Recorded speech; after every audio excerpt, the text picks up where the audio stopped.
Hyperinflation alert. We are right now facing some of the highest prices we have ever seen. And this is not just in one category, it is in many different categories in real goods. That's what's important. It doesn't matter what the stock market is at, because when it costs too much to buy a simple thing like some food, that's when the reality sets in. I'm going to get into the truth today, and it will be very hard for the mainstream media to really get around this one.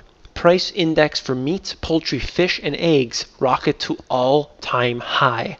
And this is a real scenario because this is actually you going to the market, buying your food, and having to pay the highest prices you ever had to.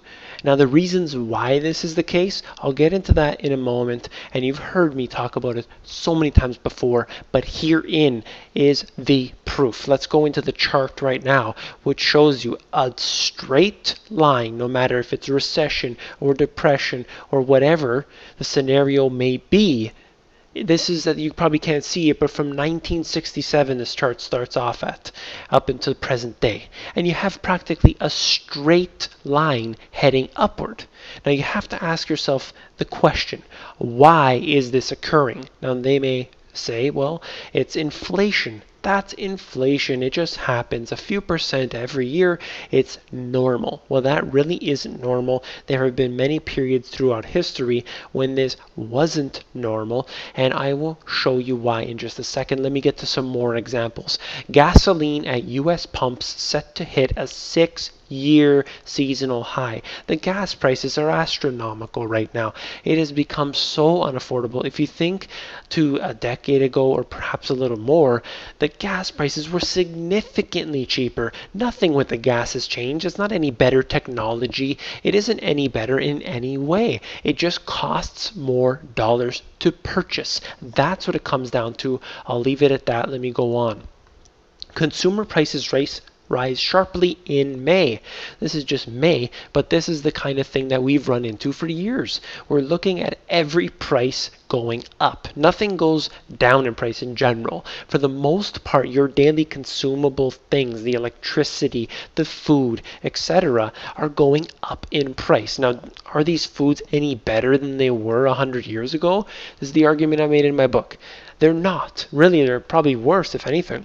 But essentially, you're dealing with the same thing that was the case 50 years ago, 100 years ago, except it costs more dollars to buy. The dollars are unfortunately being devalued. If you live in Canada, you live in the UK, the US, Australia, wherever the case may be, all central banks are in a race to the bottom. Because one country decides to print money, like the US, all others need to follow. Because in order to basically stay competitive with their exports, they print money. And this was the case even for a country like Switzerland. Switzerland actually decided to print money and peg their dollar at the Swiss franc at 120 to the euro because their currency was too strong. The public was thinking, hey, your currency's strong, let's throw money at your currency, but that was hurting their exports, they said. So they had to decide to do what they did, just like all other central banks, and print money. So here is this little chart here from my book, basically just showing the monetary base. Now this was showing you probably up to, let's say, 2011. And this is obviously even worse now because it is at over $4 trillion. However, you get the point. What I'm trying to show you here is that you can barely even see the monetary expansion from the beginning of this chart. And then it starts to slide upward after 1971, where we get the pulling off of the gold standard. And then you have an extremely large jump, the hockey stick as they like to refer to it, and it goes up dramatically. More money created in a year that was ever created in all history before that. That is unbearable. It is extreme. So when you ask me why the prices are rising, is this just normal inflation? Is that the way things go? The answer is absolutely not. This is central banks printing money, and they're doing so to the death of their currency. That's what happens. It's happened 100 times before in all countries. Historically, all empires fall because of this reason. They get too arrogant and they print and they devalue, and they've done this over and over again. So then you have this article here: May housing starts, permits slip more than 6%. This is just one example, but what I'm trying to show you is they're trying to say that the housing market, it's doing better than it was, but it's still struggling. And the reality of the situation can't be any further from this here. The reality is this: America's 14.2 million vacant homes, a national crisis. They went absolutely absurd with the loans, with the building of the homes, and really pushed up the prices dramatically.